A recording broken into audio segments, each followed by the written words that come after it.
بسم الله الرحمن الرحیم. په نننی درس کې درې احادیث بیانول شي. یو حدیث مبارک دا منقول دی د ابو هريره رضی الله عنه نه. دویم حدیث دا منقول دی د عبد الله ابن مسعود رضی الله عنه نه. او دریم حدیث هغه د ابو هريره یا ابو سعید خدری رضی الله عنه نه منقول دی. دا شک د راوی نه راغلی دی پدې کې چې دا حدیث د ابو هريره رضی الله عنه دی یا د ابو سعید خدری رضی الله عنه دی. په لومبي حدیث کې دی چې عن ابي هريره عن رسول الله صلی الله علیه وسلم انه قال. د ابو هريره رضی الله عنه نه روایت دی د رسول الله صلی الله علیه وسلم نه نقل کوي. هغه فرمایل والذي نفس محمد بيده، قسم می دی په هغه ذات چې د محمد صلی الله علیه وسلم روح د هغه په قبضه کې. لا يسمع بي احد من هذه الامه يهودي ولا نصراني ثم يموت ولم يؤمن بالذي ارسلت به الا كان من اصحاب النار. چې زما بارکی څوک موري په دې امت کې کاغه يهودي وي او که عیسائی وي او بیا مرشي او په هغه باندې ایمان راونړي کم سره چې زرا لګلې شوی نو دا کسبه د اور والا نبی یعنی جهنم ته وځي. رواه مسلم. دا حدیث مبارک امام مسلم نقل کړی دی. دا عبد الله ابن مسعود رضی الله عنه نه حدیث نقل دی. قال فرمای جاء رجل الى النبي صلی الله علیه وسلم.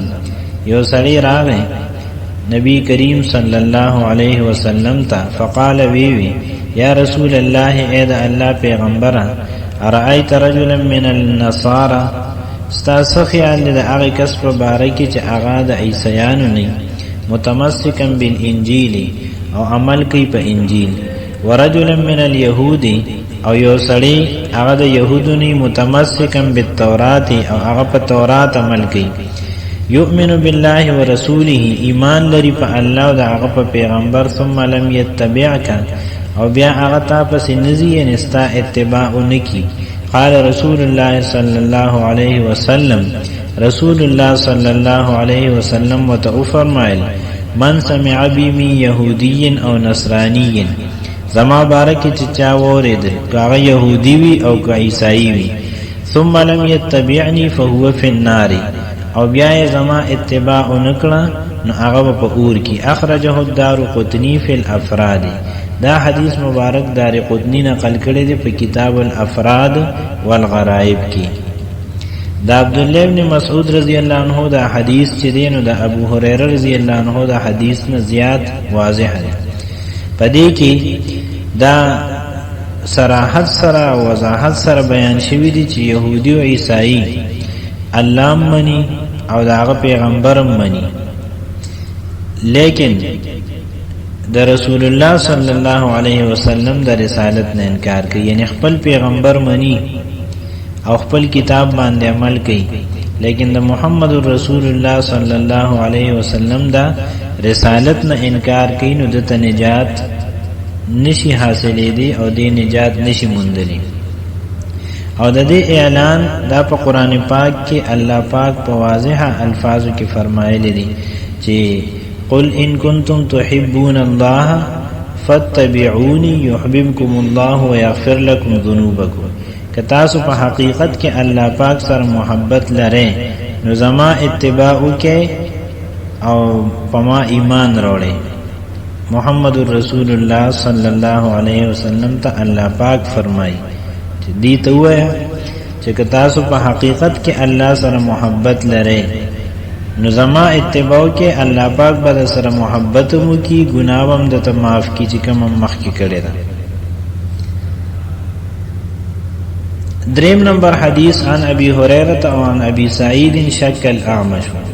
دا ابو هريره یا ابو سعید خدری رضی الله عنهما کې د یو نقل دی دا شک د دې حدیث په سند کې یو راوی دی اعمش هغه کړی دی. قال فرمای لما كان غزوه تبوک اصاب الناس مجاعه، په غزوه تبوک کې خلکو ته لوګه ورسېده. قالو نو اغیوی یا رسول الله اے د الله پیغمبر لو اذنت لنا فنحرنا نواضحنا کته مونږ ته اجازه وکې نو مونږ چې په کوم خانو باندې اوبر وړو نو هغه به مونږ ذبح کو فاکلنا ودهنا نو هغه به مونږ اخرو دا غینه و تیل او باسو. فقال رسول الله صلی الله علیه وسلم افعلوا نو رسول الله صلی الله علیه وسلم وته فرمایل او کې داسي.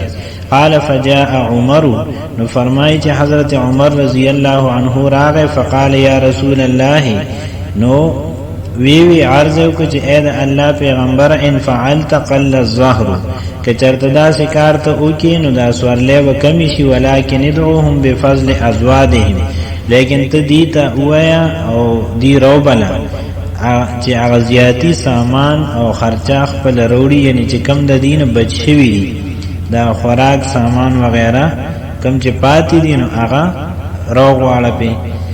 ثم دعو الله لهم عليها بالبرکتی بیا د الله پاک نه سوالو کا د دې لپاره په هغه باندې د برکت. لعل الله ان يجعل في ذلك امید دي چې الله پاک په دې کې برکت واچي. فقال رسول الله صلى الله عليه وسلم نعم رسول الله صلی الله علیه وسلم فرمایل ٹھیک ده. قال فدعا بنطاع نو فرمای راوی چې روی غست یو لوی دسترخوان د چمړي فبسته هغه خور کو. ثم دعا بفضل ازواجهم او بیا هغه باقی مانده د خوراک سامان رو غستو. قال فجعل الرجل يجيء بكف ذره نو فرمای راوی چې یو سړی براغه او هغه سره به یو موټي جوارو. قال ويجيء الاخر بكف تمر او بل سړی براغه هغه سره به یو موټي کجوري وي. قال ويجيء الاخر بكسرة او بل کس براغه سره به یو ټوکړه روټه وا. حتى اجتمع على النتاع من ذلك شيء يسير تر دې چې په دغه دسترخوان د چمړې باندې جمع شو لغونتي سيزونه.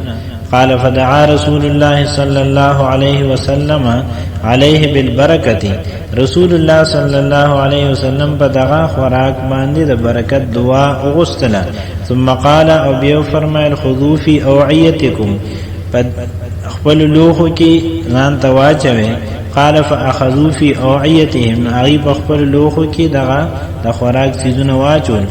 حتى ما تركوا في العسكر وعاء الا ملؤوه تر دې پوري چې پټول لخر کې اغي یو لوخه هم پرې نه خو د ټوله ډکړل. قال فاكلوا حتى شبعوا او بیا د اغینه خوراک کو تر دې پوري چې ماړه شول. وفضلت فضله او زیاتی هم پاتې شو په دسترخوان باندې. فقال رسول الله صلى الله عليه وسلم نو رسول الله صلى الله عليه وسلم فرمایل اشهد ان لا اله الا الله واني رسول الله زګوي کوم چې الله پاک نه علاوه بل معبود نشتا او زه د الله پیغمبر يم. لا يلقى الله بهما عبد غير شاك فيحجب عن الجنه سوکم چې الله پاک سره ملاقات کی او هغه د دې دوه خبرو گوي کوي او په دې کې شک نه کوي نو هغه به د جنت نه محروم کول نشي. دا به محاوره ترجمه ده. لفظي ترجمه ده چې لا يلقى الله ملاقات نکی الله سره بهما د دې دوالو شهادتونو سره عبد یو بنده غیر شاکین چې پدې کې شک کوون کینی. فیحجب عن الجنه چې هغه منع کړی شي د جنت نه. یعنی څوکم چې د دې دوالو شهادتونو سره الله ته مخامخ شو پدې شهادتونو کې د شهادت د توحید کې او په شهادت د رسالت کې شک نه کوي او دې کې الله سره مخامخ شو نو دی به د جنت نه محروم کول او منع کول نشي. رواه مسلم دا حدیث مبارک امام مسلم نقل کړی.